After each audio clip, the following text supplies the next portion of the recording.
car and left for dead on the side of the road when he was just a teenager? Ruth clucked her tongue. So tragic. But he pulled through and walked again, and now look at him. Her gaze darted to Bree. You should have your way with him and then tell me all about it. Bree held in a wince. First, I'd never tell you about it, and second, I don't date authors. Between her late husband and her parents, she knew enough about the type to want to avoid them forever, at least on a personal basis. Work-wise, she was stuck. What with owning a bookstore and all. Harding seems exception-worthy, Ruth told her. He might have some interesting scars you could trace, and... Bree held up her hands in the shape of a T. Stop right there. If you're interested in Harding's scars, go for him. How could he resist you? I'm old enough to be his mother. Grandmother, Bree mentally corrected, but kept silent. She had a soft spot for the ever-outspoken Ruth. Maybe he's into older women, she said instead. Wouldn't that be nice? Ruth was still laughing when Bree walked her out of the store.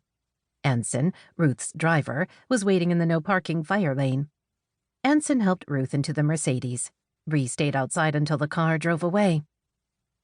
Early evening on the beach in Los Angeles was nearly always magical, but in June, if the skies cleared, it was the stuff of dreams. Warm air, palm trees, sand, and surf. Honestly, she shouldn't admit to having any real problems in her life. Even Ruth's impossible book requests were insignificant when compared with the view outside the front door of her store. Until 6 months ago, Driftaway Books had been located about 2 miles north and a good 3 blocks inland from the actual beach. Last fall, when the current space had come up on the market, Bree had stopped in to drool and dream. But beachfront came at a premium, and the square footage had been nearly double what she'd needed. In one of those rare moments when fate stepped in and offered an unexpected opportunity, that very day, 2 other women business owners had also been swooning over the same retail space. They'd agreed it was an unbelievable location, right there on the sand, but it had also been too big and expensive for each of them. Impulsively, Bree had suggested they go get coffee together.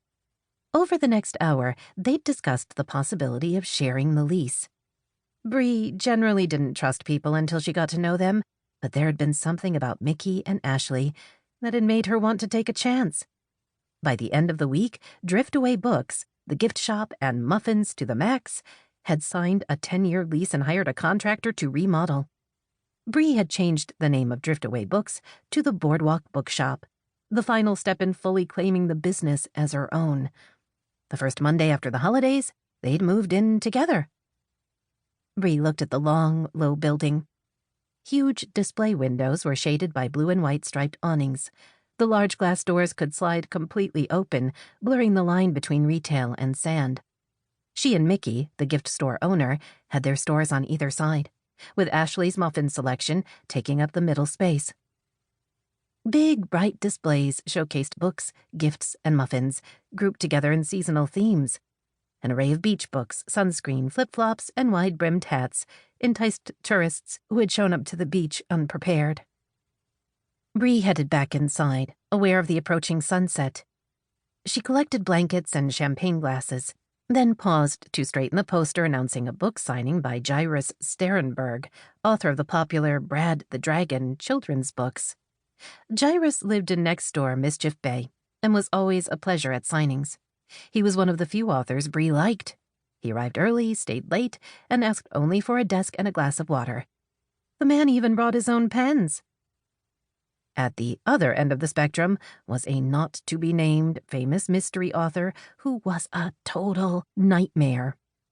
Demanding, slightly drunk, and very handsy, he'd patted her butt one too many times at his last signing and had been banned from the store.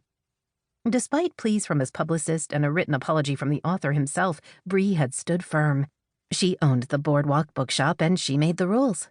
No literary books, no existential anything, and no guys touching women without their permission. Not exactly earth-shattering, but she could only control her little corner of the world. Mickey saw her and smiled. Once again, we're waiting for Ashley. Have you noticed that? Young people today, Bree teased.